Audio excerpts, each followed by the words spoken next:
that there are some people in this world that did not tune in to the Alliance Vlog podcast.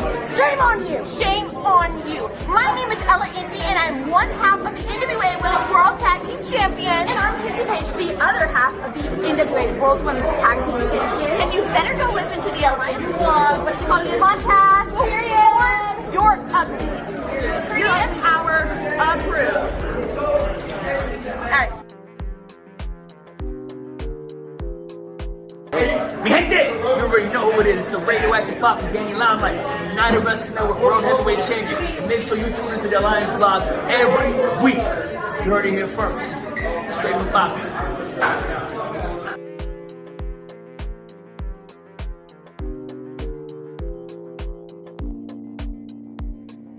This is David Goldie, the World Wrestling Grand Prix Champion, and you're listening to the Alliance Guys Podcast.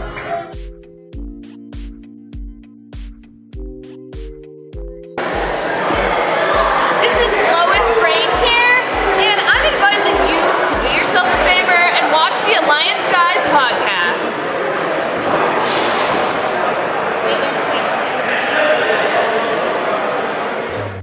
Will you join us?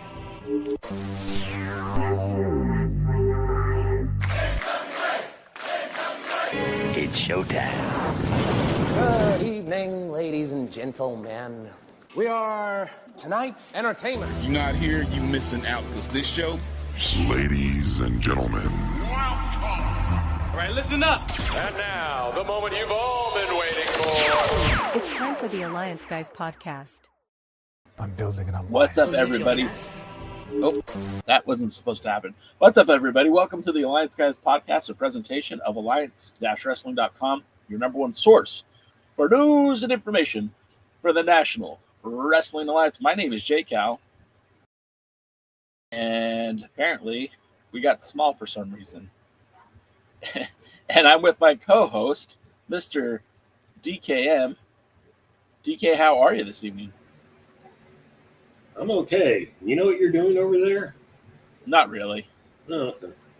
I got a little distracted. My wife brought me some potatoes au gratin and some meatloaf, and it was really good. Well, what are you doing? What am I doing? Oh, sweating primarily. It's a little bit hot down here in Texas right now. What's the temperature at right now? Right this very second, we are at about 97 degrees. That is hot. But it was, 98 degrees. But it was over 100 earlier.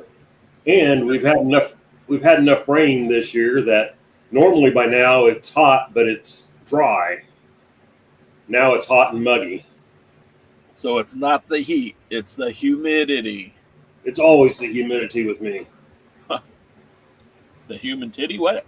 Yes. I don't know what you're talking about. Although I do have a somewhat funny story about heat in general. One time I was out in Las Vegas. You've been there, right? Yeah, a couple times. Okay. So it was like, I want to say July in Las Vegas. You know, where temperatures soared up to like 112 and stuff like that. Yeah. And so people would always go with Vegas. They go, well, it's the dry heat, so it's not as bad. Well, this is what I learned. If you're in the shade, it's not as bad. No. If you have the sun beating down on you, you feel your skin fry. Michelle was just in Vegas this past last weekend. And she was saying that it was so hot when she was going to places on the strip, she would go into the hotels to walk around just to get out of the heat. Yeah, that's pretty much the way it is.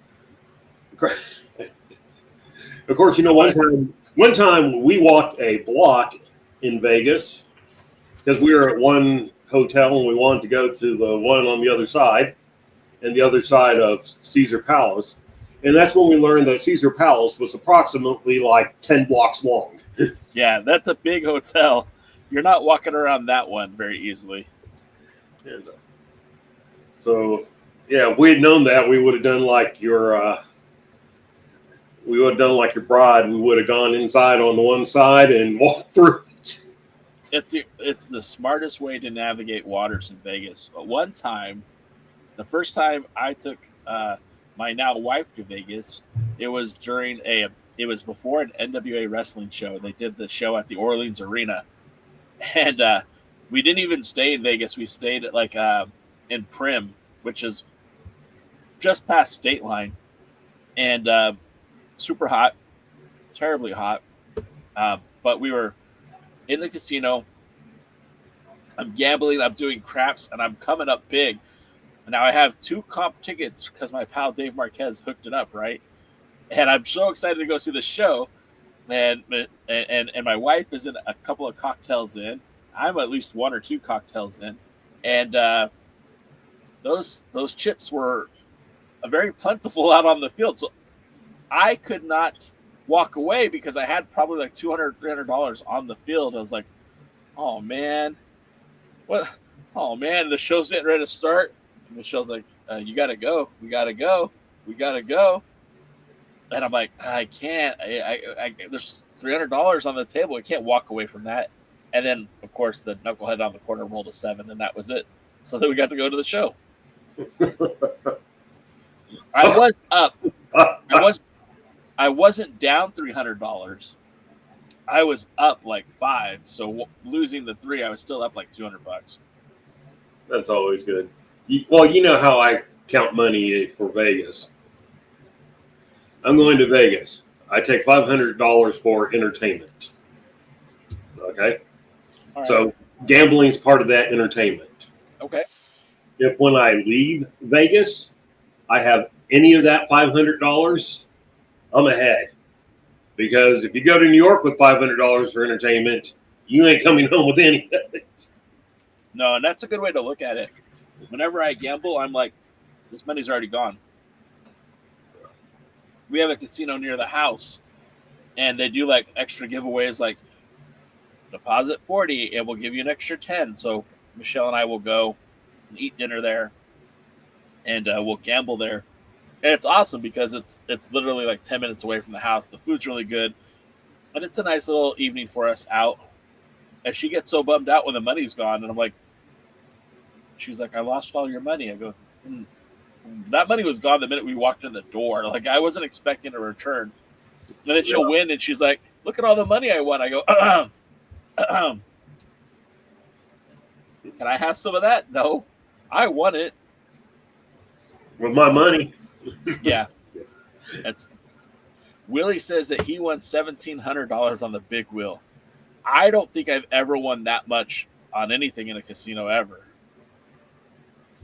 No, the closest I ever came is one time I was in Vegas for a software convention. Okay. And so I had already eaten and I was waiting on some friends. So I was playing a nickel slot there by where they were eating. Because it was a restaurant and the hotel was right in the casino. And so, nickel slot, you put in $5. And for those who've never been to the gambling thing, you basically, a nickel's for a nickel slot, then 1 nickel is a credit. Yeah. So whenever you bet, you normally can bet 1 credit, 2 credit, or 3 credits. And, it doesn't just affect how much you can win back, but it affects even what a winning combination is. Right. So I hit a solid, good combination that paid me like $40, but I had only bet 2 credits. 10 cents for $40 is huge. Yeah. But I think it was one of those where if I had bet 3 and come up with that same thing, it would have been like one of those news stories. Yeah. Or if you would have bet like a full $1, like you forget it, you're retired. You opened up your own wrestling promotion. Exactly. And then I'd be back to being poor again. Yeah. the most I ever won, and this was when I was married to my first wife, and she didn't want me in Vegas anyways. But so I was checking in. My buddies were all playing Pai Gow poker, and she's like, "Well, you're gonna throw your money away." I'm like, "All right, whatever." My buddies are playing Pai Gow, and I go sit down with them, and I'm playing, and I put $20 on, and I lost because I don't even really understand Pai Gow poker. It's the first time I ever played it. I lost, and I was like, "Oh well."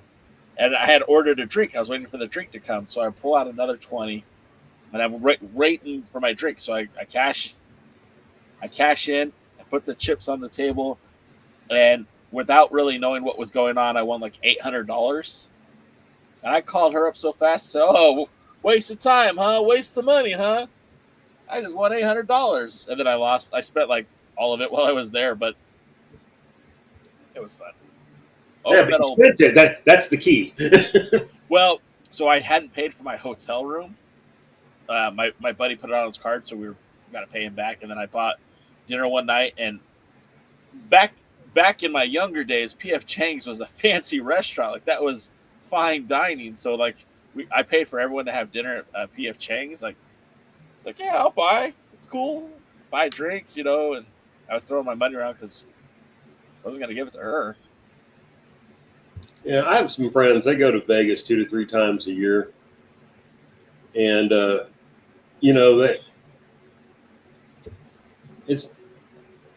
not saying they always come back winners, but they come back with at least some of their money all the time. And there are times that, as he's put it, he goes, "We've paid for the trip." We won enough to where the trip got paid for. And if you can say that. When I was younger, I used to do that. Now as an adult, as an older adult, not so much. I don't really gamble as much as I used to either because, when you take your wife and kids to Vegas, it's not like, "Oh, I've got 20 minutes. I've got the next 3 hours to just gamble in the casino." It's like, no, I've got 20 minutes. Let's see what I can do. They're still eating breakfast. Let's see what I can win. All right, now we're off to go swim with dolphins. It's not the same. Luthez says he used to work overnight security in a casino, saw too much. I 100% believe how terrible that would be. I could never do something like that. Talk about seeing how the sausage is made. I would imagine that you'd see people just sitting there. Like I've heard of the stories, like some of the older folks will just sit there and they don't want to get up, so they'll just go. Instead of going up and getting into the bathroom, they'll just sit there and go. And you're like, "Oh my God, man. No, please, never, no." Yeah, there are some. I was there one time, and at a blackjack table, there's kind of a seating method. The more experience to the left, the less experience to the right. And so the guy who's all the way to the left should be like the most experienced player at the table. Oh, and they never are. It's always a dumbass that wants to sit in that chair. You're like, "No, bro, move. No. You don't know what you're doing." Oh, I mean, I've been there and had like people try to go sit there. Yeah. And they go, and they'll look at them and they'll go, "Have you played much?" "Oh, no, first time here. Sit over there." Yeah. And again, for those who don't know, the reason the most experienced person sits on the left because that's the one that's responsible for making the house bust. Yeah. If you don't know what you're doing sitting at the end, you could give away everybody's win. Right. And so that's the thing. And he was old. He could barely talk. His hands were crippled and stuff like that. But, man, he knew what he was doing. And you could tell just by – I would watch how he bet and then bet with him. Now, of course, sometimes he would win and I would lose, but, just because of the way the cards fell. But my last hack for the night when it comes to gambling is when you're playing craps, bet with the dealers, bet for the dealers. Hey, this one's for the fellas. Where should I place the bet? And wherever they say to place that bet, you put your bet there too, because they see where that dice has been rolling all night, and if you bet the tip for the boys, they get to keep that. That's a tip for them. So they win if you win if they win. Play wherever they play. What's real fun is to try and get on a streak while you're rolling the dice, and then you don't bet at all. Oh no, I'm too much of an addictive personality for that. If you put the dice in my hand and I have money, like I'm betting. I believe in myself. I couldn't keep up with it because there was one time I got on a streak. I rolled like every hard way there was. Yeah. But I don't think I did anything other than make my initial bet because I was too busy thinking about the dice and whatever. Yeah, so I rolled for a while. Oddly, I only had 3 things, but my second one, my middle one, it went. It went and went. So this has been that's kind of a nice distraction for a little bit, but I think we do have to address the elephant in the room because it's been kind of a rough couple of days for wrestling fans, for iconic entertainers. I mean, it was just Tuesday. I think it was Tuesday, right? We heard that Ozzy Osbourne had passed away, and that was hard for a lot of people because that's the music that they grew up with, or the music that their parents played for them. It was a very generational sound. Literally, Ozzy Osbourne, I think, is responsible for what we call heavy metal music today. And that one was tough for a lot of music lovers. And then obviously today, we lost Hulk Hogan, Terry Bollea. It sounds like it was due to a heart attack. He had also been struggling with some health issues as of late, and he passed away today too. I know a lot of people are upset about it. I've been live for about an hour and a half on TikTok, and I saw a lot of people commenting on it. And I think what we have to acknowledge first and foremost is Hulk Hogan wasn't just a wrestling icon; he was a cultural icon. There was no wrestler bigger in the sport than Hulk Hogan, and there still isn't a wrestler bigger to the sport than Hulk Hogan.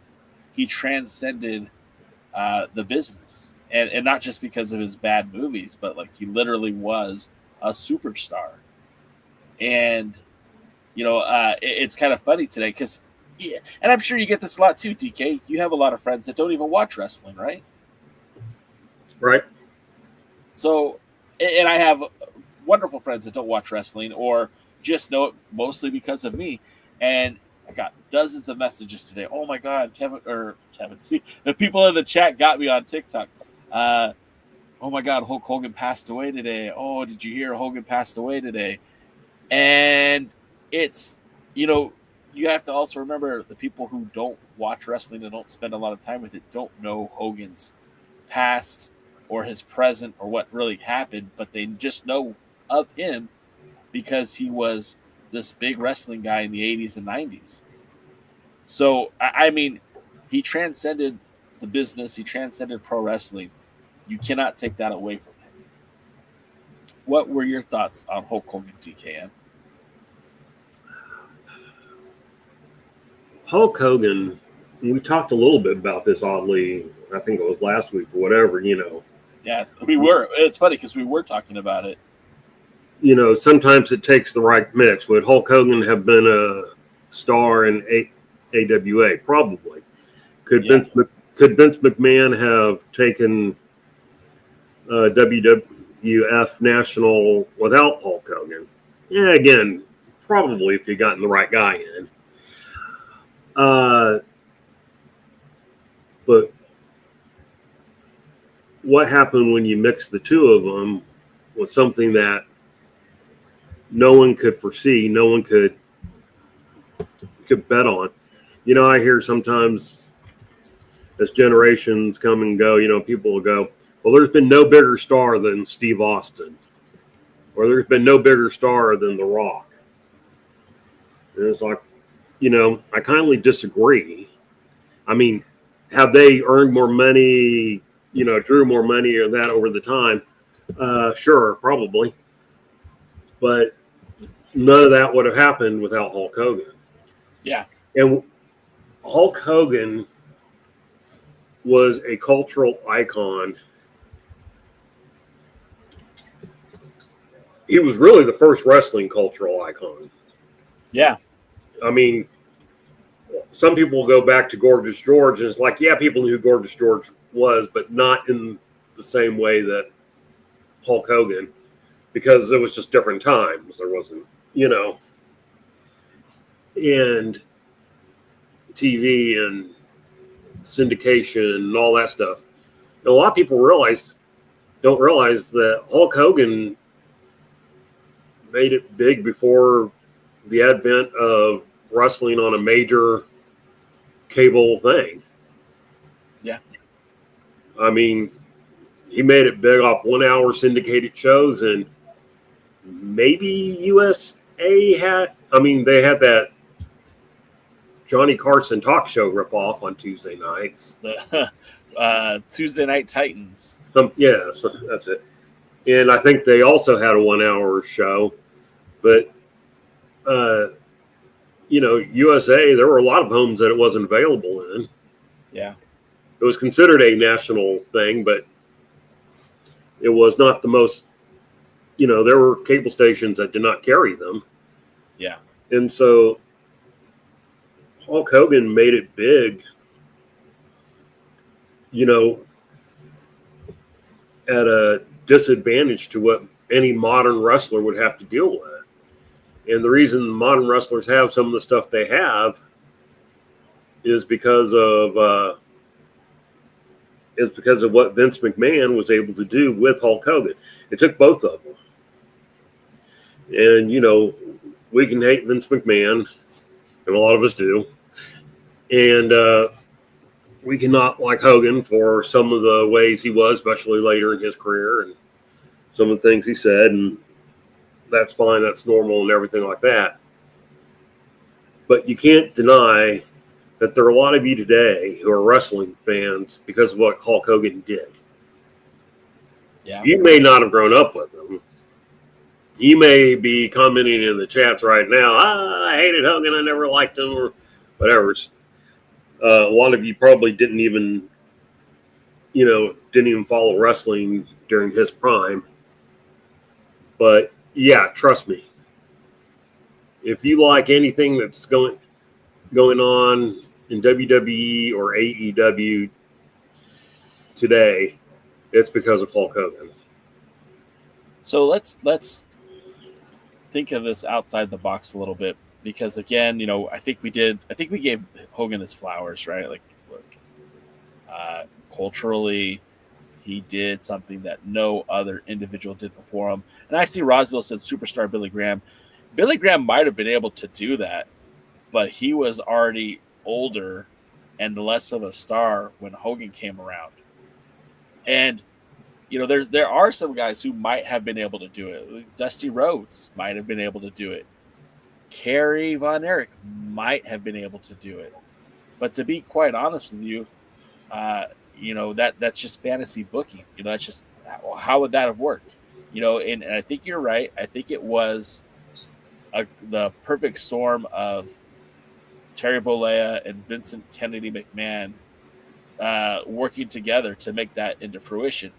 Look, I'll be honest. I think Dusty could have done it because, you know, like we know that Vince liked a body guy, and Dusty didn't have a body, but he smoked Hogan on promos. He was way better than Hogan on promos, and in-ring ability is probably better than him in the ring as well. But he didn't look like a deity of pro wrestling. You know, he just looked like a common man. And you know what Hogan had, you know, not only with working in the AWA, you know, Vern and kept teasing it about putting the title on him. It just, could anyone have done that? Probably not. Well, look, one of the things, and this is where it's hard to put anybody else in the place. One of the things about Hogan was that he was larger than life. Yeah. He was larger than life personality-wise, but he was larger than life physically. Yeah. I mean, he was a big man. You even put him in the ring with King Kong Bundy. And, Hogan was a huge man. And so it's one of those, it was all the right mix. It was all the right timing. If you tried this 3 years earlier, would it have worked? Maybe not. If you tried this 3 years later, would it have worked? Probably not. A lot of things have to go right. But that was part of it. And, superstar Billy Graham, yeah, he was a surprise that he got over in the wrestling world. But I promise you, if you lived outside the WWE area in Florida, basically, and you talk to any non-wrestling fan and said, hey, what do you think about superstar Billy Graham? They go, the evangelist? Yeah. That's true. He's not a superstar. He's an evangelist. Yeah, that's probably true. I never heard him called superstar before. And I know this is true because I've had conversations like that. That's wild. And so, yeah, he never broke out of. I mean, look, for those who don't know, I watch news from around the world. I watch news from Australia. I watch news from the United Kingdom. I watch an English-speaking news channel from France, an English-speaking news channel from Germany. Do you know what happened when Hulk Hogan died, or when it was announced? What? They all broke into whatever they were talking about to say that Hulk Hogan died. Wow. Around the world, people.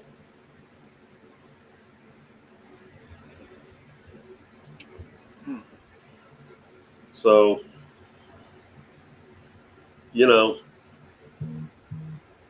probably the next person that will be talked about like that is The Rock.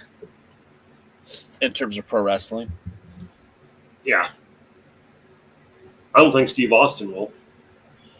Probably not. What about Ric Flair? Ric Flair might.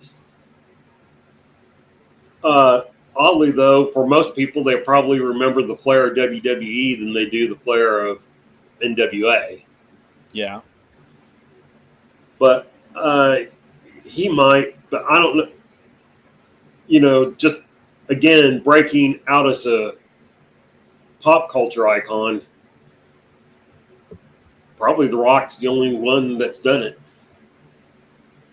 And then maybe John Cena after. Excuse me. Maybe John Cena. If he continues on with his career. Yeah. Well, and then, like Roman Reigns trying to. I feel like Roman Reigns might be that guy as well. Well, and then that's the other thing, just in general, is that, when you look at The Rock, how many successful movies has he had? He's had a ton of them. He's one of the highest paid actor, or was the highest paid actor. And, John Cena's finding some success and everything like that currently. I don't know how to tell anybody this, but Hulk Hogan was a cultural icon in spite of his movies. Yeah. Well, and remember, when he was in Rocky, right? Rocky 2? 3. Rocky 3, excuse me. And Rocky 3, I mean, that was even before he got super popular in the WWE. No, that was before his AWA run. Yeah. And So as it was going on, he already was tiptoeing into superstardom without the consent or need of Vince McMahon to kind of put him there. And, Luthez says, our pal Luthez in the chat says, McMahon gave Hogan the platform, but he was already the Hulkster. The first time I saw him was when Vern brought him into St. Louis. So he was already Thunderlips. Thunderlips. And whatever. But he was a different character. And if you watch like some of his early stuff, even in WWE, he did far more wrestling moves and holds and everything like that. I remember him tag teaming with Bob Backlund. That was in the WWE, right? Yeah, that was Backlund had lost the title. Hogan came in. They did a tag team. I don't remember who they wrestled. And then, it was Hogan's turn to go for the title. And so, if you watch some of those early things, McMahon was never big into wrestling. No. And so one of the things he wanted from Hogan was actually less wrestling. More bravado, more star, more, charisma, more over the top. Well, and that makes a lot of sense too. I mean, look, a buddy of mine tagged me on Facebook in a video a few months ago, and it was Hogan in Japan. And he was like, "Why didn't you tell me this fool could wrestle?" And I'm like, I mean, he could. He always could have. But, that wasn't what he needed to do to be over in the WWE. I mean, the guy was trained by Hiro Matsuda. He wasn't trained he didn't just show up and said, "Okay, I think I'll be a wrestler now." He showed up. He got trained by Hiro Matsuda, who broke a lot of guys into the business back in Florida back in the day, and sometimes literally breaking them. Yeah, well, he did. He broke Hogan's leg, didn't he? I think that's the story. There's the story. If it's true or not has been debated, but that's the story. Sure. And I know Willie in our chat is saying, look, that's the WWF, WWE. That's not NWA Pro Wrestling. And you're right, Willie. You're right. Hogan did have a very short time wrestling in the NWA, and it was never of any significant time. Let's be honest. If I pull up Hogan's wrestling career in the NWA, I mean, sure, he was wrestling Crusher Blackwell in St. Louis and Harley Race in St. Louis for the World's Heavyweight Championship, by the way, or Jerry Blackwell, Baron Von Raschke, Blackjack Mulligan, Dick the Bruiser. I mean, he was sharing the ring with some legends. Hogan was teaming with Bruiser against Dewey Robertson and Greg the Valentine. And then he wrestled in Georgia Championship Wrestling as Sterling Golden against Bob Armstrong and Dick Slater. He did hold the NWA Southeastern Heavyweight Championship for a minute. He was doing the job for Harley Race in Alabama, wrestling Austin Idol, but we can link it to the NWA if it makes you feel more comfortable. But I mean, what he did transcended the sport of professional wrestling. What Hogan did as a performer impacted, like you said, DK, not just the wrestling community, not just the WWE, but the wrestling community and the zeitgeist of American culture beyond. And we talk about it because it does affect wrestling. If Hulk Hogan never became who Hulk Hogan was, we might not have ever had the WWE that we have now. And if that doesn't exist, there might not be an NWA currently. If we're being 100% logical here, it stands to reason that if there was no WWE or WWF in the early 2000s, then there would have been no Dan the Beast Severn on Monday Nitro, which practically reinvigorated the NWA. And if Monday Night Raw. What did I say? Monday Nitro.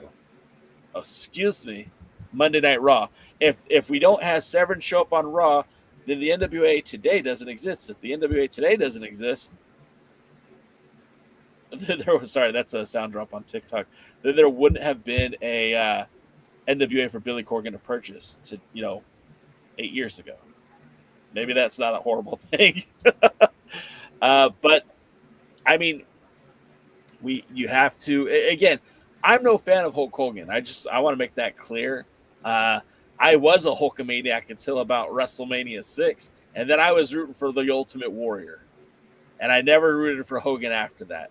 When he showed up in WCW, I was mad because I liked Sting, and I knew that Sting would take a backseat to Hogan. I was never happy about Hogan in the WCW.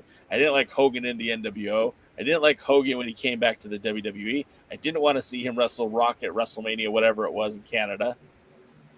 But if we're just being honest, I mean, you can't deny the legacy that he created. And again, being a cultural icon for this country. That is true. In other news, like we said earlier, Hogan isn't the only celebrity that we lost recently. We lost another WWE Hall of Famer, Ozzy Osbourne.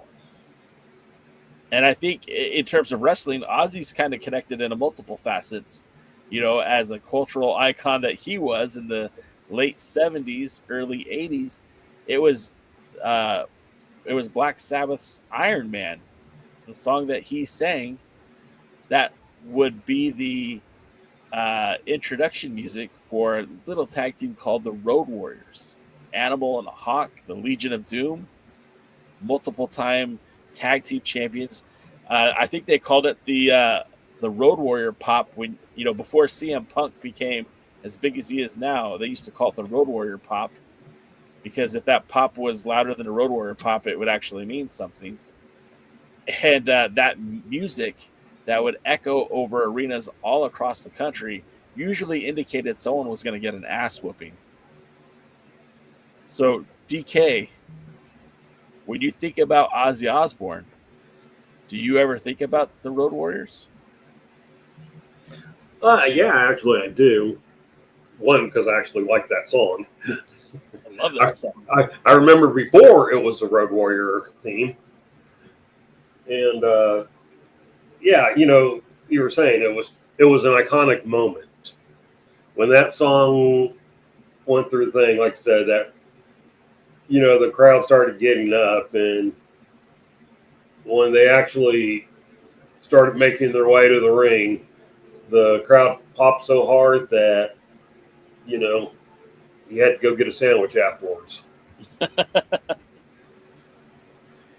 And it was an incredible, how do you say that? It was an incredible experience that I only had once. And so, but yeah, you wanted to see the Road Warriors destroy whoever. And it didn't matter whether it was another top team or whether it was two enhancement talent guys. In fact, sometimes it was better it was better when it was enhancement talent because you just knew they were going to go in there and mess them up. Real quick, Roswell says, I was all Ultimate Warrior. I was glad when he beat Hogan. My brother cried, boo heaven who, take the clothesline and splash, LMAFO. I remember in a house divided, and this was in the 90s, I guess. Like, what was it, 93, 92, maybe even 91. And airbrush art was really popular on T-shirts, and my mom got me this Ultimate Warrior airbrush T-shirt. I was the only kid at my school that liked wrestling, so I went to school wearing my Ultimate Warrior airbrush T-shirt, thinking I was hot shit, and everyone's was like, bro, what is that? And I'm like, it's the Ultimate Warrior. And I had a few friends that did watch wrestling, and they like hazed me about it, and everyone's like, "Oh, Warrior's gonna lose to Hogan." And so I remember sitting there in that house. My brother's girlfriend worked at Little Caesars and hooked us up with all the Little Caesar pizza, and I sat there and I was like, "You guys don't understand. Warrior's gonna win the title." And they're like, "No, you're gonna be disappointed." And then Warrior at the end holding both titles, I was like, vindication. And now I'm embarrassed of that story too. One of the things I learned is that when I was in high school was that nobody watched wrestling except for everybody watched wrestling. Yeah, I mean, it's funny. Like I said today, I have a lot of friends who don't have anything to do with wrestling, don't watch it, don't care about it. They know I do a podcast about it. They know I go on TikTok and people think I look like a wrestler. They don't know who that guy is. In fact, one of my buddies, he works at a casino in Highland, and he goes, "Oh, one of the EVPs of AEW keeps coming to the casino." And I'm like, what is the guy's name? He goes, "Oh, it's Massey." And I'm like, "Which one?" And so he's like, "I don't know. It's Nick Massey. He comes in here all the time." And I was like, "Oh my God, that's a very famous tag team. I've been watching those guys wrestle for a very long time too." He goes, "Are they any good?" And I'm like, "It's debatable." Depends on what style you like, but yeah. Yeah. And then Noob says the only time that I heard Black Sabbath Iron Man was from the first Iron Man movie from the MCU. Again, dope place to use that song, by the way. I very much enjoyed Iron Man. When I was a kid and I was doing like my little kid workouts and trying to be cool, like that was a song that echoed in my head nonstop was Iron Man. And so, my screen went weird. You guys still there? Jaden, welcome to the show. How are you, buddy? I'm doing well. I apologize if I can't hear you. I am outside at the Dangerous Adrenaline Wrestling Gladiators event at the Monmouth County Fair in Freehold, New Jersey. Try not to walk toward a tractor that's making a lot of noise. Yeah, appreciate that. So we're gonna break format here to talk a little bit about the event that you guys have out there. I saw some of the clips you're posting on TikTok and on Instagram, anywhere that you can follow us at Dog, and I'm gonna put that in the chat. DAWG. Is it wrestling? Dog Wrestling? Sure. All right. I'll send you a QR code. That's how I tell everybody about it. That won't work on because I'm live streaming right now, both on TikTok and on our regular platform. So if you ever want to, real quick, if you ever want to get a QR code from a live stream, screenshot it. There's going to be a little button on the bottom that says the letter T. Yeah. With that letter T, you'll be able to actually click on what that does. So you'll be able to use that link. Oh, that's very cool. I didn't know that. If you're ever on a screenshot and you don't know how to take a QR code through can't you do it on the camera because it's on the screen, just screenshot it, hit that little T button, it'll highlight a couple things, and then you just click on the QR code, it'll pull up the link and you just click it. Very cool. I guess I didn't know that. Well, I know I didn't know that. So how'd the event go? How's everything happening out there? Yesterday we did 3 matches. It was really, really great. David Goldie retained his World Wrestling Grand Prix title championship twice. First, he wrestled Dylan Mesh, and then he wrestled Connor the Flag Boy. I got to see the Dylan Mesh match. Somebody over there at Dog had the matches again streaming live on TikTok, and I was able to see some of that match. I can still hear the fair going on right now. Yeah.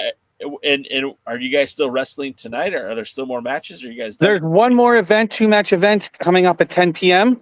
So on the weekdays, they are 5:30 p.m., 8 p.m., and 10 p.m. I'm trying to walk somewhere where it's quiet. Good luck. I know. I'm actually by the horses right now. How about I get kicked? There are microphones that you can buy on TikTok Shop that will help with reducing the noise. Yeah, I wasn't expecting. I kind of wasn't really prepared. I'll be honest. Yeah. But so we've been going live. We've done we've been rotating through TikTok, through Instagram Live, and through YouTube Live. We just finished YouTube Live. If you want to watch that, we will be going. The next one we'll be doing is the TikTok Live for the main event. It's a 2 out of 3 fall match between Jeffrey Bravo, the international superstar, the British Bruiser himself, taking on Chris Steeler in a 2 out of 3 fall match. So that'll go live on TikTok at 8 p.m. ish. Once I find a spot that I can, keep out of everybody's way. Chris Steeler's phenomenal. I love that guy. He's great. And that's the main event of the evening. So we've been doing that. We got matches coming up tomorrow. Again, 5:30. We got 5:30. We have 8 and then 10. It'll see former Impact Wrestling superstar Fallah Bahh will be there. Valerie Verman, World Wrestling Grand Prix Women's Championship will be on the line. A lot of great action top and bottom through there. And then on Saturday, we start at 1:30, I think. 1 or 1:30. I think it's 1:30. And we go again. There's 4 events on Saturday, and then there's 3 on Sunday. To make sure to check out Instagram Live, make sure to check out TikTok Live, make sure to check out YouTube Live. We'll be rotating through that so you can see all the different matches. You can watch them as they're going on. And probably hearing my knees scream. My knees hurt just listening to you talk. Luthez wanted to thank you personally for posting the skinny German juggling boy. Yes. What? I got to meet Hilby, the skinny German juggle boy. He's on our TikTok and Instagram, and I think I put him on Facebook also. Well, now I know what I'm doing. Now I know what I'm doing after the show's over. If he's still around, I'll see if I can get a little bumper for the show, because he did one for dog, and it was interesting. All right. He has, first of all, he does a unicycle. He juggles. He does a lot of things with fire, and he's German and he's skinny, but he's not a boy. He's like 70. All right. And I had to make sure I got on my way to meet. I walked around doing a live as I threw out the carnival to try to find Hilby, the skinny German juggle boy, not jungle boy, because he'll cry me a river instead. Hey, I know that you guys have a roving live stream camera that's there and filming some of the content. Are those matches going to make it onto YouTube as whole matches, or probably not? I definitely will be putting in. I think I've been putting the TikTok ones on because I figured out how to do that. I don't know if I can figure out if I can figure out how to do the Instagram ones too, which I think is plausible. Then yes, and then obviously the YouTube ones automatically go live. Yeah. And then what I'll do is I'll share those eventually on all our socials. And then you can watch those as they happen too. I screen recorded a little bit of Goldie versus Dylan Mesh. I was going to try to make a clip out of it, but today had been kind of a busy day, so I didn't get to it. But what about that clip of the celebration for David Goldie and his 2 championship defenses? They went all out for David Goldie. I think I messaged you. It looked like the Lex Express tour was taking off. I wonder if David Goldie can body slam Yoko Dave Dahl on the field here in Monmouth University. He actually isn't coming. He won't show up. He's still protesting that they lost the Dangerous General Wrestling Gliders Tag Team Championship. So as a protest, he will not show up at the fair. And that's sad because I'm sure all those vendors really miss him fitting his big fat gullet. $17 for a chicken sandwich. Oh my God. And Dave Dahl's getting 2 at least. I got to be careful what I say. I am on TikTok. I don't want to get hit for bullying. Can you hang out? I can bully, right? I mean, you're just a voice, I think. I don't.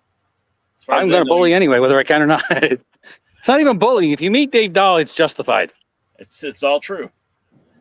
Remember this when the Star Wars movies came back and they're like, "Is it true?" And Han's like, "All of it." Dave Dahl, when he retires, he actually said he wanted to be a referee. Dr. Zirconium told him, no, you cannot be a referee. He's like, why not? He's like, because we can't fit any of the other wrestlers in the ring if you're in there. Besides, you know how expensive it is to get zebras in that size? Yeah, I know. It looked like a herd of zebra. It will hurt a zebra. A lot of them. It hurt my eyes. Yeah. He's like, I need to go vertical stripes, not these horizontal ones. Anyways. You're crazy. Yeah, a little bit. People will think there's a giant prison wall.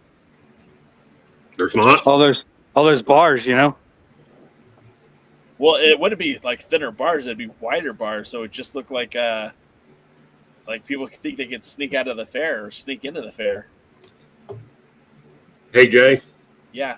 Since you have young kids, yeah, I'd just like to remind you that it's only 156 days till Christmas. I hate you for saying that. Is that the live exclusive footage? And if I could figure out how to flip the camera on this, does it only do straight? Does it only do? If you held it sideways, it might do it the other way. Yeah, I can't figure out how to flip it to do the real camera. So you guys are getting a live view of everything. Wow. There's the rock climbing wall. That was really cool. What'd you do? What was your best time?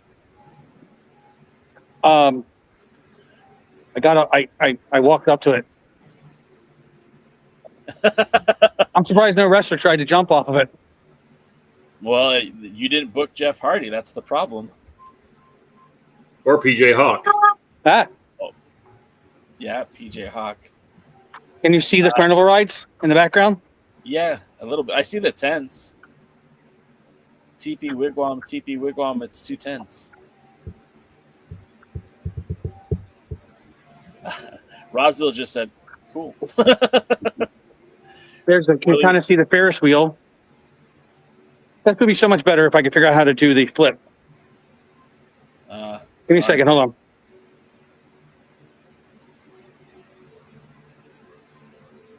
Do you know how to do it, Jay? Is there something specific I'm doing wrong? I don't know that you're doing anything wrong. I just don't think it's going to work that way. What did you literally rotate your phone? Okay, I figured it out. You figured it out. So now I can walk around the fair. Because this camera's a lot nicer than the I will say there's megapixels in all the cameras.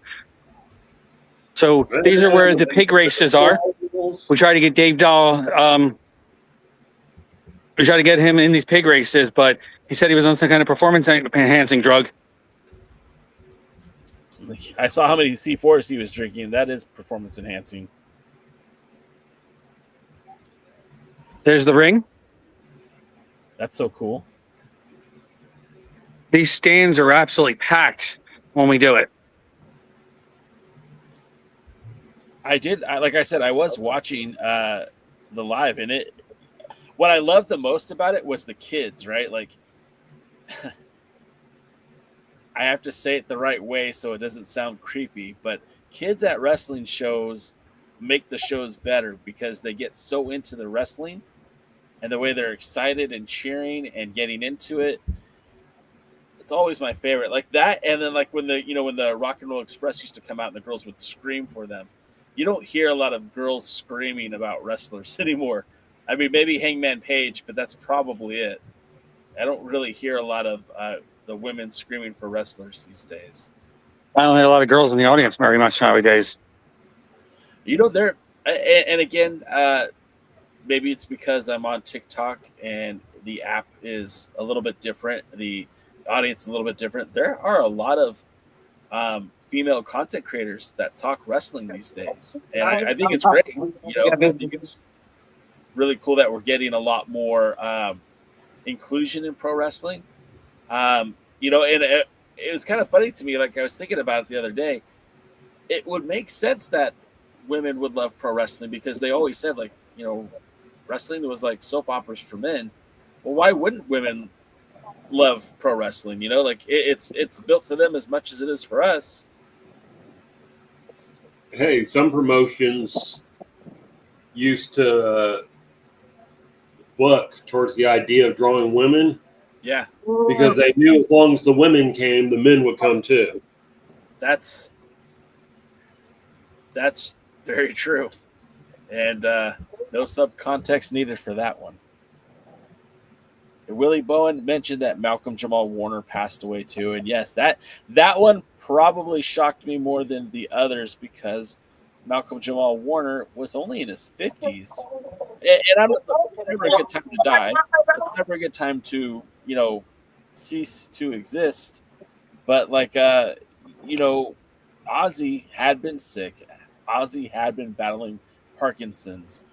They're saying he also might have had cancer too. And that's he was sick, he was not well.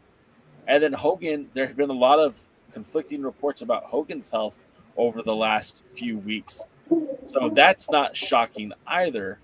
But I didn't hear anything about Malcolm Jamal Warner until he was already gone.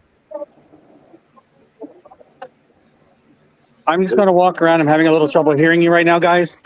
If you want me, I'm going to put it on mute so you don't hear the music in the background. Okay. Well, that's a fun little see. Like this is one of those. Those of you who are watching on TikTok, you're missing it. But over here on YouTube, we have our partner in crime here. Jaden is at the Monmouth County Fair in New Jersey, and he's walking around the fairgrounds. So as we're speaking right now, we see this beautiful Ferris wheel. There's people, literally people watching as we're talking about wrestling. So it's pretty cool. I have to shout out this comment because it made me laugh on TikTok, and I'll say it out here. BeerRad234 just says, wow, this is crazy. A guy who looks like Kevin Owens talking about wrestling. I can't be the only person that looks like Kevin Owens talking about wrestling, can I? Well, really? Like, the thing that I keep going back to is that Kevin Owens is not like a famous super, he's an everyman. There's so many people who I've seen tell me, oh, I look like Kevin Owens too.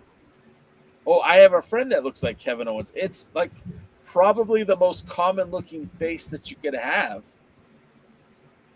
And the fact that I look like Kevin Owens, I'm not the only one. Well, shit. DK, you're not helping my case. They're still calling me. Well, like, look, there's still 8 I'm sorry? people. There's still 8 people on TikTok who are like, Kevin Owens, is that you, bro? Is this the KO show? You look like Kevin Owens. Legit thought you were KO until I heard your voice. And then people are telling me that I sound like him too, and I'm like, how do I sound like him? I'm not Canadian or anything. I will give you that. You do not sound like Kevin Owens. Even when I try to sound like him, I don't sound like him. Like, Sammy. No, when you try to sound like him, you sound like somebody trying to imitate Kevin Owens. Which is exactly what I was going for. KO looks like a warehouse worker. I've been around a time or two. The guy that gives you crap on the job when you're new. Yeah, he's the guy that's like, hey, your shoe's untied, and then when you go to tie it, he'll like, poke you in the butt. Anyways, it's time to go home. Almost.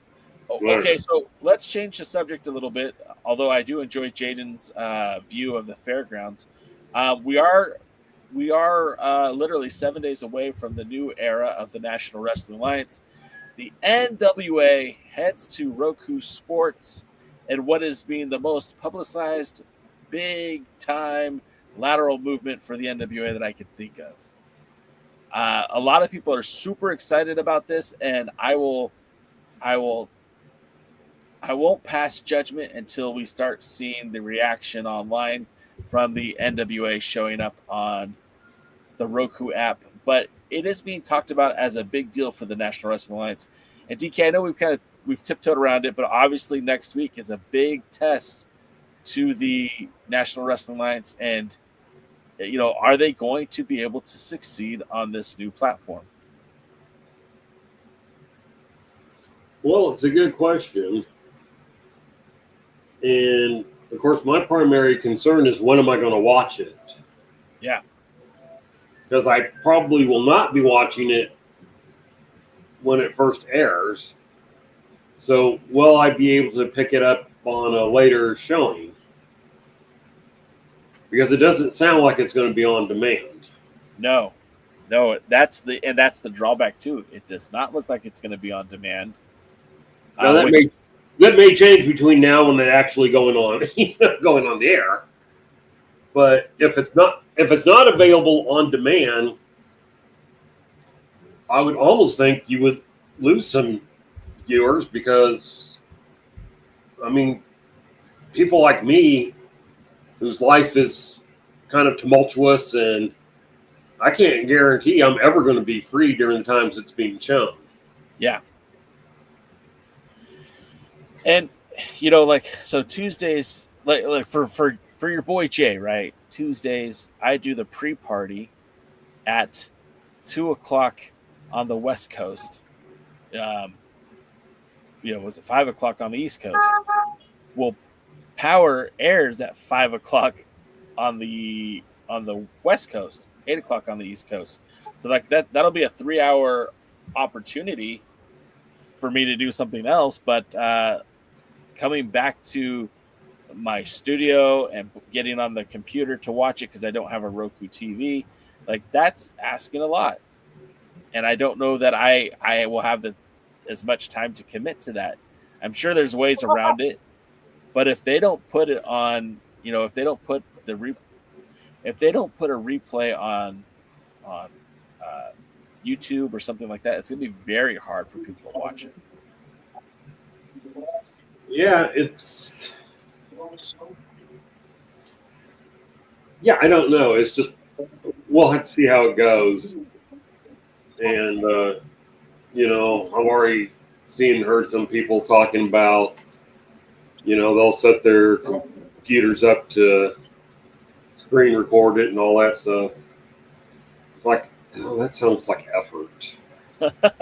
Well, and I guess that's the first time the NWA is really asking for effort, right? Because when it was on YouTube, it was always on demand whenever you wanted it. When it was on the CW app, again, on demand whenever you want it. Currently on X, I can go watch any of the last year's matches. They're all available on X. So being on Roku, now they are literally making us work to watch it. You got to be available, not on your time, on their time. And I wonder how that's going to impact viewership as well, because again, you know, it's easy to rack up 35K views on an X video, because it's all based on how many times people watched for 3 seconds or 4 seconds.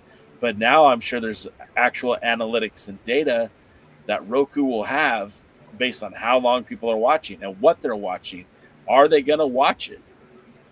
And that's, to me, like this is a question that I don't think the NWA asked before they jumped to this deal. What happens if their viewership is low? How long are they committed to being on the Roku app? Like, you know, these are questions that nobody in the NWA will answer publicly, but you know, they have to think behind the scenes. Like, what happens if the show fails and Roku gives them the boot? Yeah, and what is failure and what is success? That's the other part.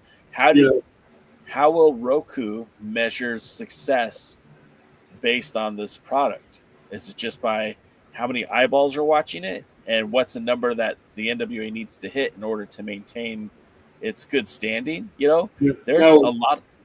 It's going to have commercials, right? Yeah. Do I understand correctly? Okay. Roku's going to measure success based on if they can sell commercials to make money off that time slot. That's how they're going to measure their success.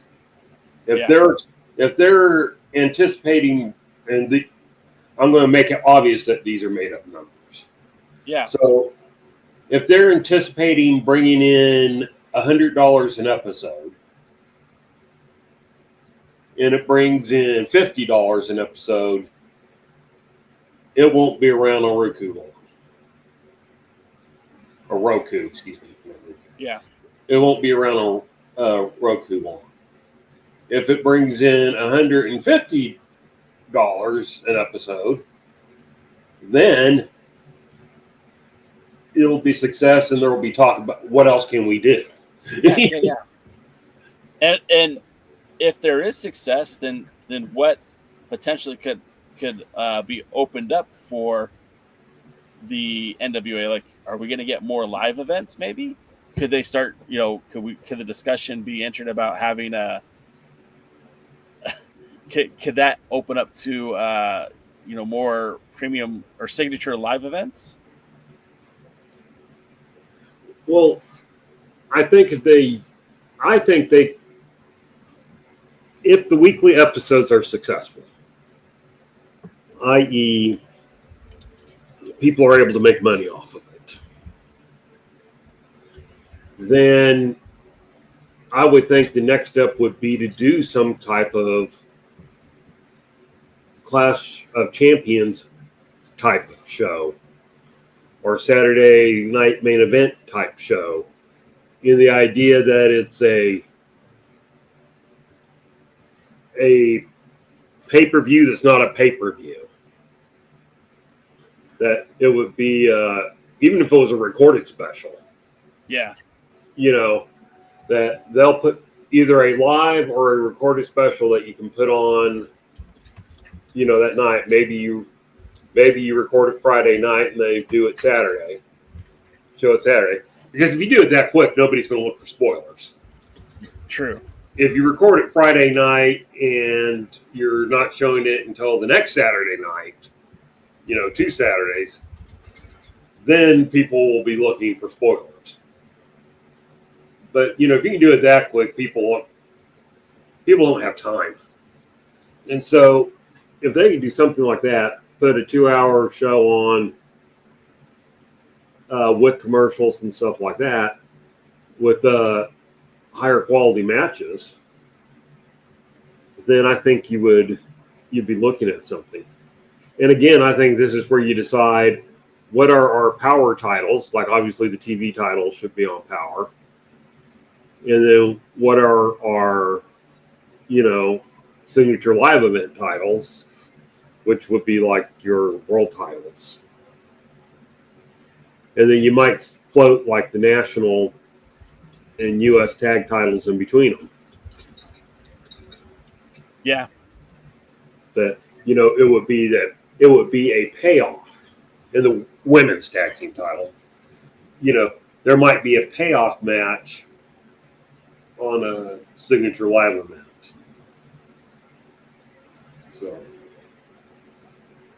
So I mean, the thing is, we'll never know until either a year from now we'll hear how they've signed a new agreement or they're doing a new show, or a year from now or 8 months from now or whatever, we'll hear that they're leaving, they're leaving the streaming service. So. Yeah, it might not even take that long, I mean, I'm sure loose lips sink ships. I'm sure we'll hear if Roku's not happy or if they are happy. Rosville points out the Roku has paid sports access. That means they could host pay-per-views. If they could host pay-per-views, that would solve a lot of the problems that the NWA is currently dealing with in terms of turnaround time and getting the show from a pay-per-view to a live. Okay. Go ahead. I understand the concept, and I know people think pay-per-view is the end-all, be-all. People got to buy it. True, and look. I think what we learned when we learned that 200 was a good number when they were on Fight TV or whatever. Triller, yeah. Yeah. Well, I think it was Fight then Triller now, whatever. Yeah. Now, waiting for its coffin. But getting back to my thing, I think what we learned was that, because if I asked the average person what I thought they were drawing on pay-per-view, and we've had discussions, other people had discussions, a lot of us thought they were drawing 1,000, 2,000 people. So they were drawing 10% of what we thought they were drawing. Yeah. And so that makes it a little, let's not jump and go, oh, they can do pay-per-views again. No, let's do something that probably, maybe somewhere in the middle. Let's show that they get enough people to want to buy the thing. Well, look, I'm not necessarily saying that they need to have a pay-per-view model. I think my biggest my biggest concern or my biggest frustration as a fan of the NWA is that they filmed, Hard Times in March, and we just wrapped up at the end of June, early July. They filmed Crockett Cup in May, and we're just now seeing it the last week of July. I feel like that to me is a huge problem that they have to overcome. And we said this, I think they said this on Discord, and I don't have a problem with it at all. Like, let's go ahead and just do every single TV taping in Tampa, in the Power Studios, and just make that the home of Power, and do all of your TV taping there, and bring back the signature live event. And I don't know how exactly you could differentiate it. If it could be a pay-per-view, or maybe it's just a signature live event, and they do 2 of those a year, and make it live on YouTube or on another platform that would make sense for the NWA, where they can monetize it and profit off of it. And, like you said, maybe that's the next step to a pay-per-view. If they get enough traction by doing this, maybe they will the other way too.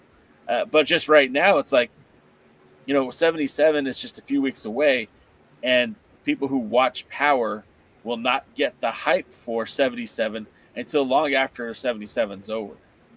And that to me, it's unacceptable. Like, what are we doing here? We need to get this show on the road. It needs to be, if they're filming something, it shouldn't take 3 months for us to see that show in return. And honestly, I think ticket sales for 77 are showing that. They're selling about 40 tickets a week on average. Yeah. They've I think a third of the building. I don't remember. It might. They're nowhere near a sellout at the moment. And I'm not saying they won't sell out, but I'm saying there were times in the past, we used to complain, they're not doing anything to build up pay-per-view. They're not doing anything to build up pay-per-view. Well, yeah, but the pay-per-views are still selling out. Yeah. And it was like, and not only were they still selling out, but they were selling out quickly. Well, right now they're running someplace. I think there's a lot of competition in the area. Yeah. Well, and I'll say this, and on TikTok, I've made friends with a nice young man named Ringside Riley, and Riley is a huge Slime Balls fan, which is, that I know you guys don't care for the Slime Balls. They really impressed me at Crockett Cup, but he didn't know, and he lives in Long Island. He didn't know that the NWA was even there. You know what I mean? Like, he didn't know that the NWA was running in his backyard. And to me, you know whose fault that is? Freaking NWA's fault. Why aren't they running paid advertisement during AEW shows or a SmackDown on USA? Like, why aren't they ringing the bell out there and getting people to care about this? TNA was just in New York. Where was the NWA street team? Were they handing out flyers? Were they bringing it up? Probably not. And to me, that's, again, Brian Idol could only do so many TV morning spots before that act gets old too. The NWA's got to get out there and promote it. They just can't pick a venue and be like, okay, let's watch it sell out.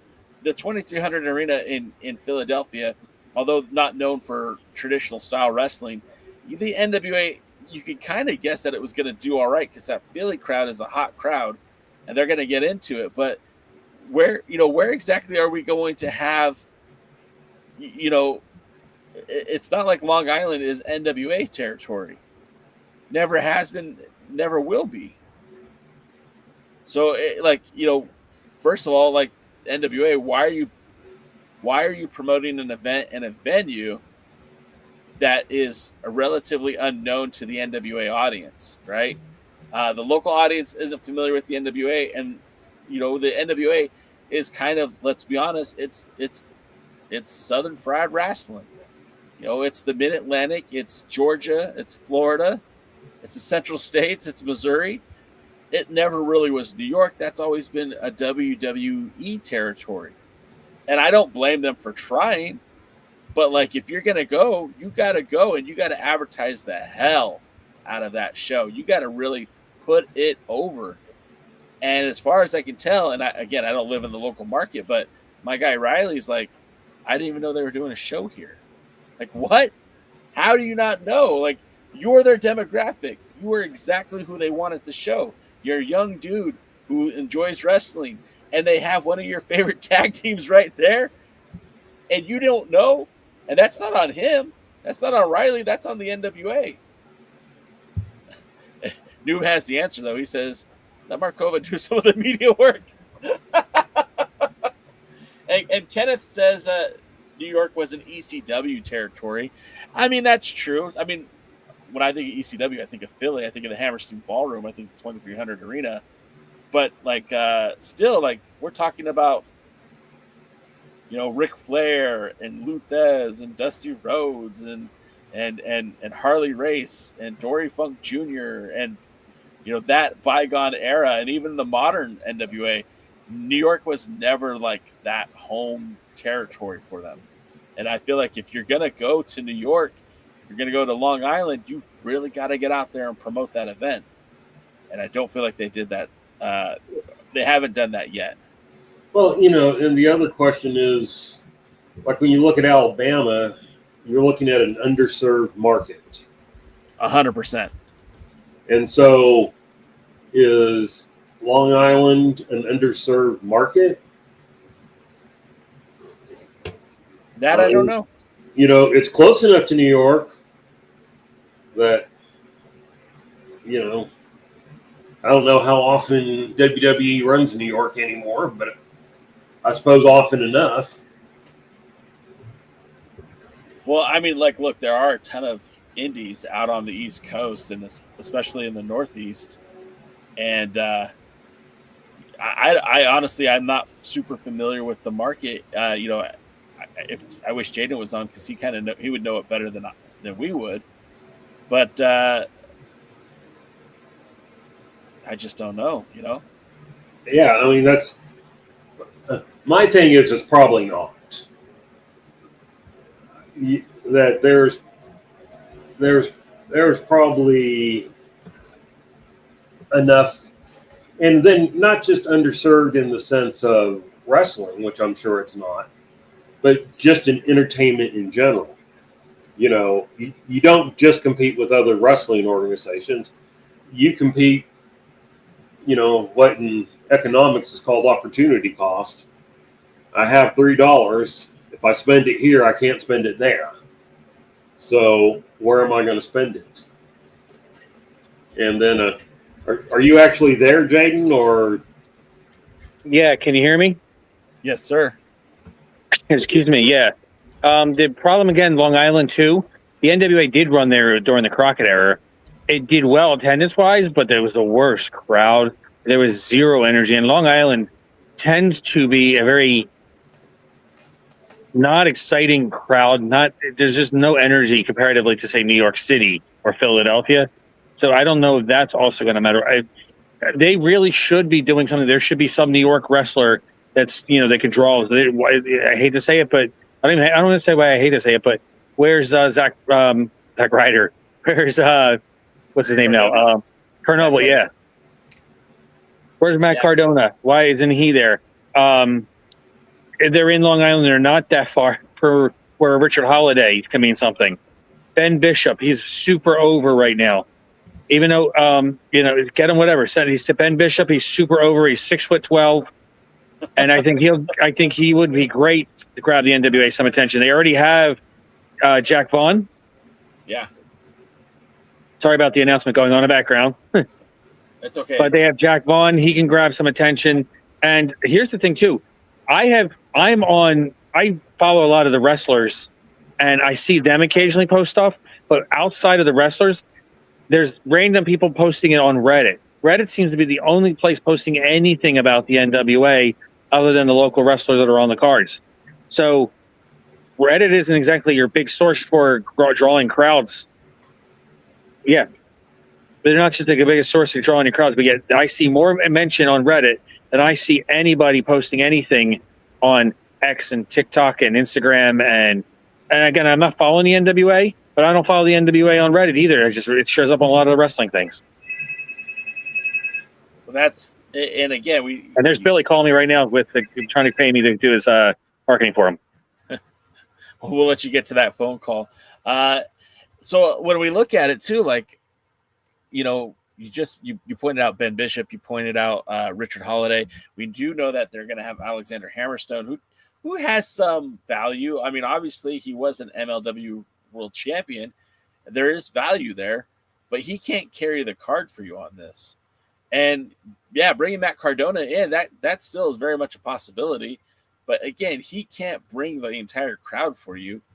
And if they just brought him in to have a match, like, it's not going to be built correctly. You know, like they should have had Matt Cardona down at the TV tapings in Tampa. You know, but I don't know. I feel like the NWA certainly, there's a huge opportunity that's going to happen in Long Island, and I don't know if the NWA is going to be able to capitalize on it. And this might be a learning experience. Maybe this is the shot in the arm they needed. They didn't think they needed to change anything because they were doing well anyway. Yeah, that's my other side thought. And I know it sounds bad because I'm not wishing evil on anybody, right? But they have lucked into a lot of success. You know, when they had the anniversary show at the ECW Arena last year, Jaden and I were there, and for a little bit, it looked like it wasn't going to be a good crowd. It looked like it might be a mistake to run in that venue. And lo and behold, the gate showed up. There was a walk-up crowd that carried the tickets for that night. And you might not get that in Long Island. You might not have a big walk-up audience. And right now, if the numbers just aren't overwhelming for the NWA, maybe they do need to fail. And like I said, I don't wish failure on them, but you know, these are learning opportunities. Billy has been afforded a lot of luxury based on his name or the NWA name. I know I've gone to several NWA events, not because I was excited about the show, but because I wanted to support the NWA. I went down to Forney, Texas, hung out with DKM for last year's Crockett Cup, not because I wanted to go to Forney, Texas, but because I wanted to support the NWA. And I'll be honest, that was one of the worst NWA events I've been to. We went to DK and I drove he drove. I flew to New Orleans, Chalmette, Louisiana, to see the NWA and Wildcat work together. And it was a solid show, but like, again, they drew because of the Wildcat fan base. You know, I flew to St. Louis not because I thought it was going to be an amazing show, but because I wanted to go to see wrestling at the Chase. Well, there is no like connection to Long Island and Billy Corgan's NWA. And as Jaden pointed out, like, they're not even using talent who were big in Long Island in this TV taping. Or I mean, maybe they will. Maybe there'll be more to be announced. But as of right now, not one of those names is being used to sell tickets. And so the questions, Double D says, was New Orleans cool? Or do you mean the city or the Wildcat event that they did out there? Because the answer to both of them for me is yes. I think New Orleans is a very cool city to hang out in, and I thought that the wrestling there was top par. Yeah, I mean, that's where I think they did the It wasn't enough said. That was Hard Times. It was Hard Times, and I felt like it was a good Hard Times taping. That's where, unfortunately, Tyrus won the NWA World Heavyweight Championship. Jordan Clearwater had won the National Wrestling Alliance Television Championship. I think he defended it. So no, I think he won it there. Oh, now I don't remember. Well, I know he defended against Mims because that's where they had the worst ending. It was a draw, but it was a draw where the heel was the one that was getting the pin when the bell rang to stop it. It's terrible. That was a horrible thing. That was horrible booking. Right okay, there. You're right. He defended the title against Mims. Oh, so that was actually the next night. He defeated AJ Kazana the night before as part of the pre-show, and then the following night, same venue, he went to a time limit draw with Mims. All right, so we were both right. And then Roswell says Project Codename Wrestling New York. They worked with the NWA some months ago. I wonder if they'll play into the booking at all.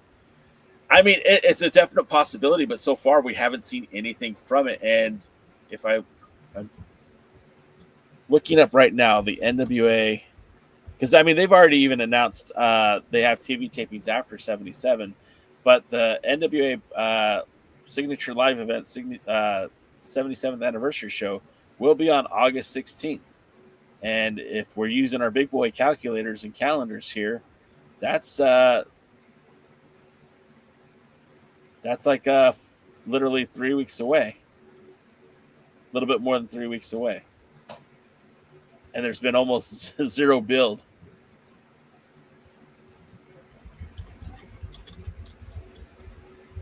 That's crazy.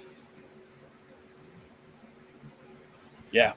And here's what's been announced. Scheduled to appear. Matches announced. We've got Kenzie Page versus Natalia Markova. We've got Rich Swann versus Alex Taylor for the World Junior Heavyweight title, and Markova versus Page for the women's title. Scheduled to appear. World Heavyweight Champion Tom Latimer, and I'm mad at the NWA website webmaster because they apostrophed the S in Worlds. Shame on you. They have the Southern Six through Billy Silas Mason and half of the NWA U.S. Tag Team Champions Kerry Morton. I think it's already been revealed Kerry Morton is going to be facing Hammerstone, but that's not on the website. The Overlord EC3 with Pretty Boy Smooth, Kylie Page, Colby Carino, television's most attractive TVMA, Carson Bartholomew Drake, and more. So it's like, okay, they have some really good talent there. But if a tree falls in the woods and no one's there to hear it, does it make a sound?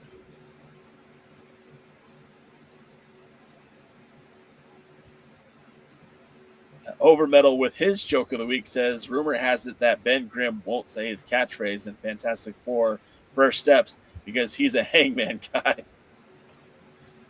Oh man, that was pretty terrible.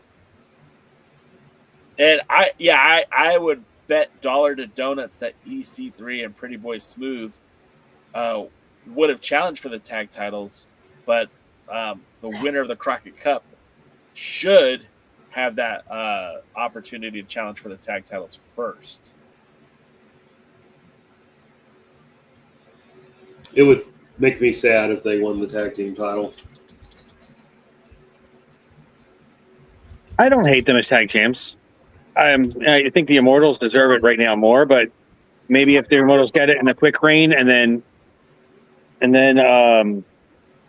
maybe the PB Smooth and Peanut Butter Smooth and EC3 take it later, that's fine and build it up. But sorry, I think there's a fight going behind me. Uh-oh. Get the camera on.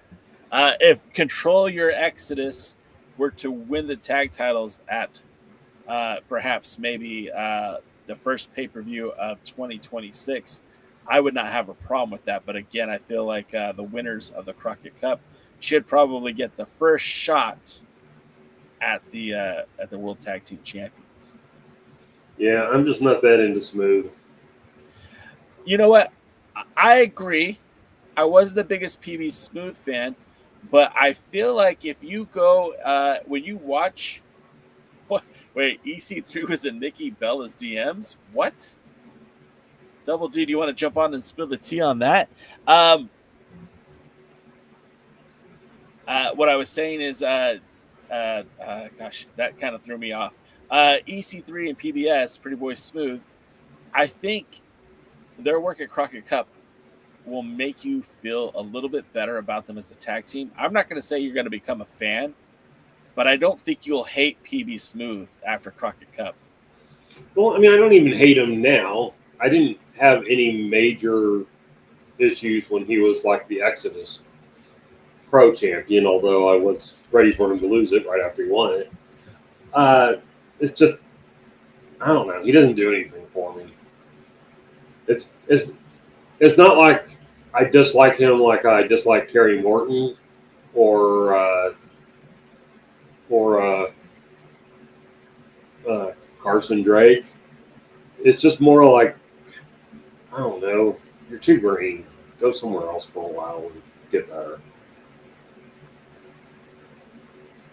Speaking of EC3, he will be at Richard Holliday's Narcissistic Behavior and a triple threat match with Aaron Rourke and Steve Macklin. I like Steve Macklin. I like Steve Macklin a lot. If he ever comes out of contract, I'd like to see him back in, or I'd like to see him in the NWA. Yeah, I mean, he's somebody that was like, okay, you can steal somebody from, I think it's TNA. Yeah. You can steal somebody from TNA. All right, I'm willing to steal him. Right now, I'm on X because they had said to me that EC3 was in Nikki Bella's DMs, and it was all over X, but I don't see anything talking about it at all. No ask me. What's that? I said, no ask me. Oh, no. Did we talk about, by the way, the magnitude of star we lost, Chuck Mangione?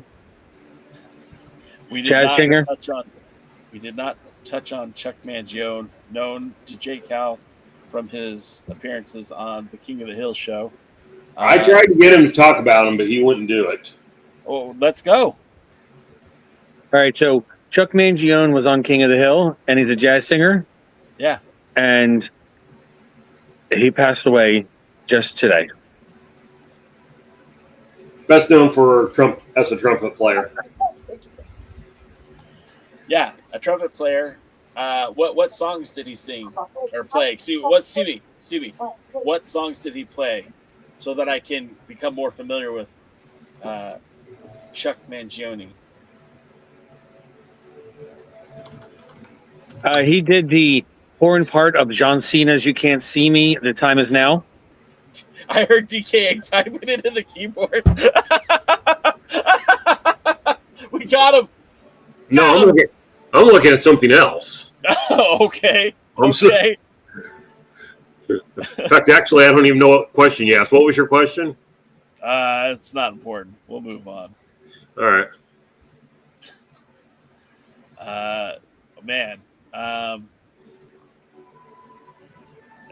So now I'm a little offended because I'm here on TikTok as well, and Slam from Dallo just says there's a reason you're copying Kevin's. Look, man. I'm a 46, almost 47-year-old man. I'm not trying to look like anybody but myself. I can't help it if there's an epidemic in North America where once we get a little bit of money, we get some gray hair in our beard, and we get some tattoos because we can finally afford them. Look, maybe I can eat a little bit healthier, right? I got a gut on me, but I'm not trying to cop his style. Come on, man. that pissed Jane off. He took off. All kidding aside, it's all good. All right, getting back to this live stream that I think we're slowly getting ready to take off here. Double D says he must have been an old thing I've seen. Found it from September 18th, 2024. Cody had Nikki Bella on his podcast, and she said she was talking about DMs. Double D says, I feel like 3% of white males look like J. Cal and KO. I can't help how I look, guys. I like a beard. It hides my double chin, right? And the gray hair makes me look dignified. And I keep my hair short because I don't have air conditioning at my work. And if I had long hair, I would be very hot and sweaty. I'm not going to dye my hair a color. I'm not going to dye the gray out of my beard. When it turns all gray, I'm not going to dye it brown. But I'm a father of 3. And when you have 3 daughters, you're bound to have gray hair, guys. I'm sorry. I didn't make the rules. It's just how it goes. You still here, DK? Mostly. I'm sorry. I'm sorry. Jeez, I'm sorry. So okay, so we talked Hey, about Jay, yeah. I think what you need to do, since you are a father of 3 girls, is start your day with Captain Crunch and end your day with Captain Morgan. Yeah, we need something a little bit harder than Captain Morgan. The youngest one's going to hit me with a coconut soon. I know it. I can feel it. It's coming. Hey, DK. Yes. Did anyone ever tell you that the photo that you have on your profile looks very similar to famous wrestler Vinny Vegas? No one's ever told me that. It's so ironic and weird.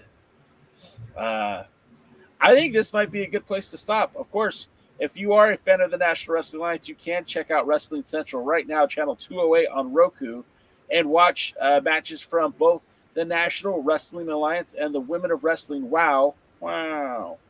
And that's 24 hours. And of course, the NWA comes to Roku next Tuesday. We're literally like 5 days away from it. I guess it's not 05 anymore. It'll be 8 o'clock Eastern, 5 p.m. Pacific for NWA Power. That's going to be the kickoff of this year's Crockett Cup. And we know that some of the matches, they'll be crowning a new NWA television champion. The first round of the Crockett Cup is off. So it's going to be an exciting time for the NWA. Will you have anything else you'd like to add, DKM? I think we've kind of hit that point where it's a good time to stop the show. Well, it probably is a good time to stop the show because, well, quite frankly, there's nothing else to talk about. But just so everybody knows, since we occasionally get people to go, hey, DKM, what's going on with your wrestling promotion that still hasn't run a show? We're still not running a show, but we are filling a title. Yeah. So on September 27th in Alvarado, Texas, at an Advanced Pro Wrestling show, we have Victoria Mosh versus Haley Danielle for the vacant IHWE Women's Championship. And it's a big, huge belt. It's almost the same size as my men's belt. So, was that by design? No, it was supposed to be a smaller women's belt, and the guy who made it just made it a standard size belt. All right. It's like, well, okay, I guess that'll work. And it's funny because I was watching another promotion on YouTube maybe about a month ago. Yeah. And their women's belt was their biggest belt. You know, everything else looked normal, you know, like a normal cheap wrestling belt. I'll say like that. And then the women's champion came out, and it was so funny too because she was like a skinny 98-pound waif and holding like the biggest belt in the promotion, you know, over her shoulder and stuff like that. No way it would fit around her waist. I mean, if you did the last 2 snaps on the last 2 snaps, it would not. It would not fit on her. That's amazing. So yeah, I kind of had to laugh at that. So then, obviously, there'll be a big push when we get closer to the event date, and we'll post information, of course, at alliance-wrestling.com, which is your number one source for news and information for the National Wrestling Alliance and the iconic heroes of wrestling entertainment. Excellence. Damn it. I almost had it right. Almost. I was so close. You caught yourself. I did, but I still said it, so I feel bad. But one of these days I'll get it right. Overmetal says, if you took your belt and her belt and put them combined, would they fit around Sam Stackhouse? No. And the answer is no way. No dice. Sam Stackhouse is a big guy. Overbet also wants to point out Carson Drake won the Caldwell Cup tonight. Does that mean he's heading down to a showdown with the NWA Southeast champion Silas Mason, the Thrillbilly? That's a good question. Yeah, I'll be honest. I was not able to get into the Caldwell Cup. It kind of left me bored. And so I have watched it, but I'm like behind. So I still got to watch like last week's or whatever, and then I'll watch this week's. I hate the fact that I'm so behind on JCP that I probably should just do a deep dive for like a 3-hour watch along or something, because I'm out of the loop, and it's not because I don't like JCP. In fact, what I've seen of Joe Kazana Promotions is one of my favorite NWA promotions out there. Sometimes even more than Power, because I do like the roster that they use, and the storylines aren't super convoluted, and it's good old-fashioned, to me, NWA-style wrestling. And I definitely want to get back into it. I kind of feel like I let everyone down. So I'll be adding that to my list of things to try to fit in each and every week. But as of right now, it's on the back burner. So anyways, I think this is a good stopping point. DKM, thank you so much for your time and hanging out with us. And Jaden, I appreciate you jumping on here for what you did and giving us a tour of the I'm not even trying to say it, the fairgrounds. I do appreciate that. We're going to call it a day over here. If you like this, and this is the first time you watch the product, make sure you like, comment, subscribe after the video, leave a comment. It helps us with our algorithm, and that guy needs to dance for us because we want to get seen by more and more people.